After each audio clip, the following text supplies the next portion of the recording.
In 2010, this house sold for $140,000.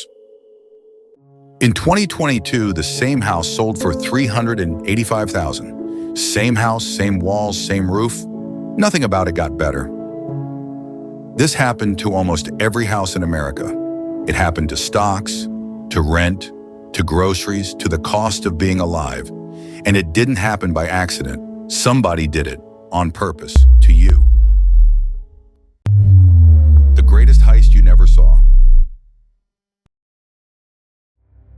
There's a building in Washington that most Americans have never thought about for more than 30 seconds in their lives. It doesn't have a president. It doesn't answer to voters. Its decisions don't get covered on the evening news because the decisions don't sound like news. They sound like math. But the people inside that building, about a dozen of them, control the price of money, which means they control the price of everything. This building is called the Federal Reserve. People call it the Fed. And the Fed has a power no other institution in America has. It can create money, not earn it, not collect it in taxes, not borrow it, create it out of nothing with a keystroke. Between 2008 and 2022, the Fed used this power to create roughly $9 trillion. $9 trillion. That's more money than the entire economic output of every country on Earth except the United States and China. Created out of nothing in about 14 years. Where did it go? That's the story. Here's how it works. And it's important you actually follow this because the whole story depends on it. The Fed wanted to put money into the economy, but the Fed doesn't have customers. You can't walk in and open a checking account. So the Fed works through the big banks. The banks are the Fed's customers, the only ones. The Fed called up the banks and said, "We'll buy your bonds." The banks had bonds. The Fed wanted them. But here's the catch. The Fed didn't pay for those bonds with money it had. The Fed paid by typing a number into the bank's accounts, an account that exists only at the Fed. The number didn't come from anywhere. It wasn't taken from anyone. It wasn't earned. It wasn't taxed. It was just typed. These typed-in numbers have a name. They're called bank reserves, and the banks got 3.3 trillion of them. That's $3,300 billion, created with keystrokes, sitting in bank accounts at the Fed. And here's where it gets interesting. The Fed pays the banks interest on these reserves, right now 4.4%, on $3.3 trillion of money that didn't exist a decade ago. That comes out to about $145 billion a year, paid by the Fed to the banks for holding numbers in an account. You are paying for this, not directly. You don't get a bill.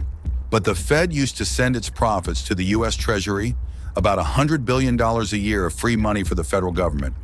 That money's gone now. The Fed is losing money paying the banks.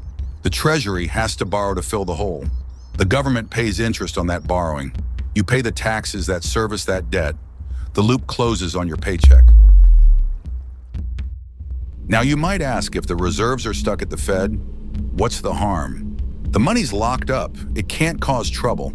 That's what they want you to think.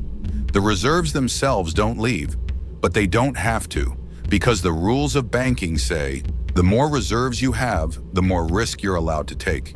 A bank with a giant pile of reserves is a bank that can lend more, buy more, gamble more with all its other money.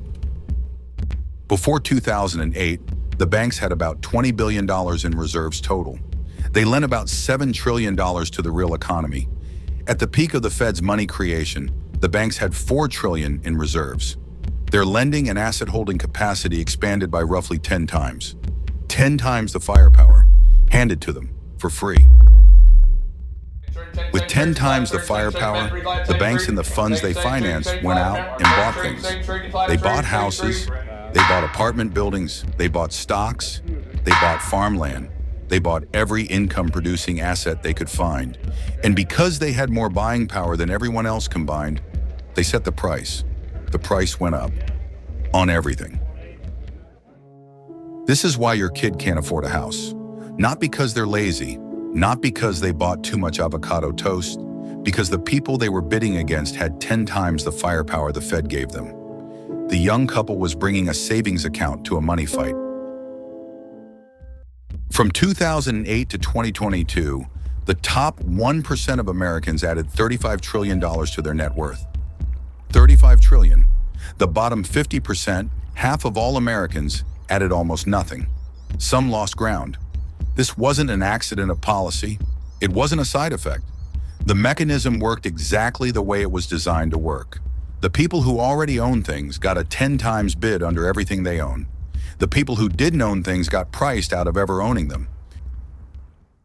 You felt this. You just didn't know what you were feeling. You felt it when groceries doubled. You felt it when rent went up $600. You felt it when your kid moved back home. You felt it when your paycheck somehow bought less than your parents' paycheck did at the same age and the same job. This is what economists call inflation. But that word is too soft. Inflation isn't prices going up. Inflation is your money being diluted by other people getting more of it for free. Every dollar the Fed typed into a bank's reserve account made every dollar in your checking account worth slightly less. You weren't paid less. You were just paid in money that meant less. The nurses, the teachers, the welders, the truckers, the cashiers, the construction crews, they didn't do anything wrong. They worked. They saved what they could.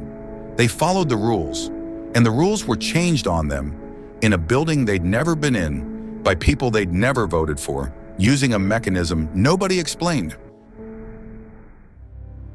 This was a transfer, the largest single transfer of wealth in human history, from the people who work for a living to the people who own for a living, and it was done quietly, with keystrokes, in a building nobody looks at. You might wonder why, if this was the biggest wealth transfer in history, you didn't hear about it on the news. Here's why. The mechanism was wrapped in language designed to be boring. Quantitative easing, term premium suppression, accommodative monetary policy. These are not words, they are walls. They are built specifically so that the average person hears them, glazes over, and changes the channel. Translated into English, the policy is much harder to defend, which is why it never gets translated into English. The people who benefit from it speak the jargon fluently.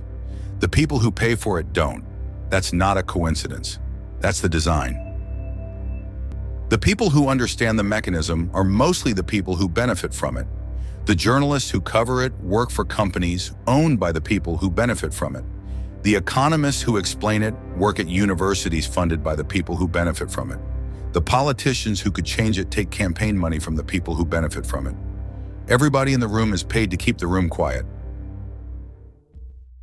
In May of 2026, something unusual happened. A man named Kevin Warsh was confirmed as the new chairman of the Federal Reserve. Warsh had served at the Fed before, during the financial crisis. He watched from the inside as the money typing began. And for 15 years afterward, from the outside, he said it had gone too far. He used a phrase that, in central banking, is almost violent. He called for regime change at the Federal Reserve. He wants to shrink the balance sheet, to stop the Fed from being the price setter for every asset on Earth, to make the central bank smaller, quieter, and less in the business of bailing out the people who already own everything. The people who own things are quietly terrified of him, because if he does what he says he wants to do, even part way, the 10 times firepower goes away. Asset prices reset. Houses get cheaper. Stocks get cheaper. The Fed put the unwritten promise that the Fed will rescue rich people from their bad bets gets retired. There are two futures. In one, nothing changes. The mechanism keeps running. The transfer continues. Your kids never own a home. The 10 times firepower stays in the hands that already have everything. In the other, the door opens, slightly. The reset happens. It will hurt. Asset prices will fall. Some banks will scream. Some hedge funds will fail. But the price of being alive will come back down, and ordinary work will be worth something again. That house at the start of this film, the one that went from $140,000 to $385,000, it didn't get better between 2010 and 2022. It got bid on by people who got their bidding money for free. Every overpriced asset in America is a receipt for the same heist. Every young person who can't afford to leave home is a receipt. Every retiree wondering why their savings stop going as far is a receipt. Every grocery bill, every rent check, every student loan payment. Receipts. You weren't supposed to understand this. The whole point was that you wouldn't. The jargon, the boredom, the technical complexity, all of it is there to keep you from noticing. But now you've noticed. And once enough people notice, the mechanism doesn't work the same way anymore. They printed the money. They gave it to the banks. The banks bought everything you needed. You paid the bill. Now you know.